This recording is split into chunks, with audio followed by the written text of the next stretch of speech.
Energi matahari. Matahari adalah sumber kalor utama bagi bumi. Pindahnya kalor. Kalor dapat berpindah melalui 3 cara.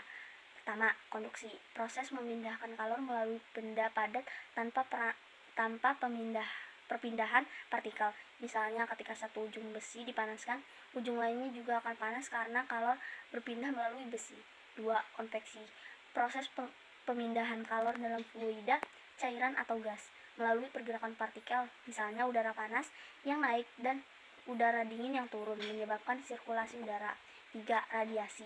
Proses pemindahan kalor melalui gelombang elektromagnetik tanpa memerlukan medium perantara, misalnya panas yang kita terima dari matahari atau kompor gas. Contoh kalor dalam kehidupan sehari-hari.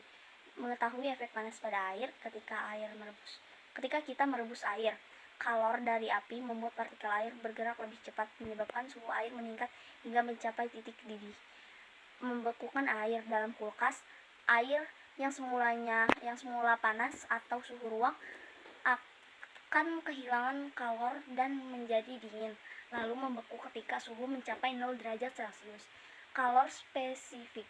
Kalor spesifik adalah jumlah kalor yang diperlukan untuk menaikkan suhu 1 gram zat sebanyak 1 derajat Celcius. Setiap zat memiliki kalor spesifik yang berbeda. Misalnya, air memiliki kalor spesifik yang tinggi, sehingga membutuhkan banyak energi untuk meningkatkan suhu air. Ini menjelaskan mengapa air panas lebih tahan lama daripada logam panas. 3. Pemuaian. Pemuaian adalah perubahan volume atau panjang suatu zat akibat perubahan suhu.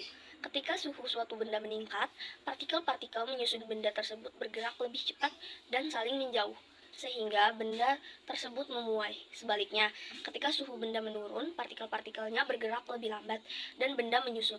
Jenis pemuaian. Pemuaian panjang terjadi ketika suhu suatu benda berubah dan panjang benda tersebut ikut berubah. Contoh, pada kawat logam, semakin tinggi suhu, semakin panjang kawat tersebut.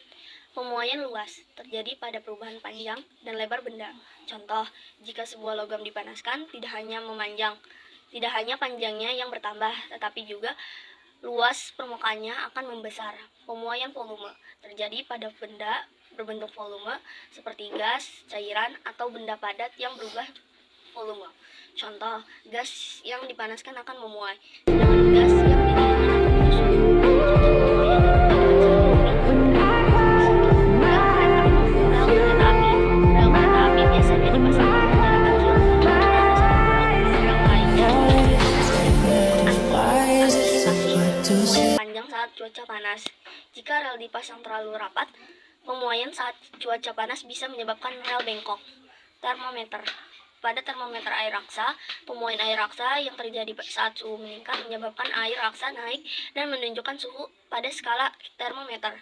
Ban mobil. Ban mobil bisa memuai ketika suhu lingkungan meningkat. Ini sebabnya ban mobil dapat terjadi lebih keras dan memiliki tekanan yang lebih tinggi di siang hari yang panas. Contoh pemuaian gas, cairan, dan padat. Gas dalam balon akan mengembang ketika dipanaskan, karena molekul gas bergerak lebih cepat dan saling menjauh. Cairan, air dalam botol yang dipanaskan akan memuai, hingga volumenya akan bertambah. Padat, logam seperti besi atau tembaga akan memuai ketika dipanaskan. Kesimpulan, suhu adalah ukuran panas atau dinginnya suatu benda, diukur dengan termometer. Terima kasih.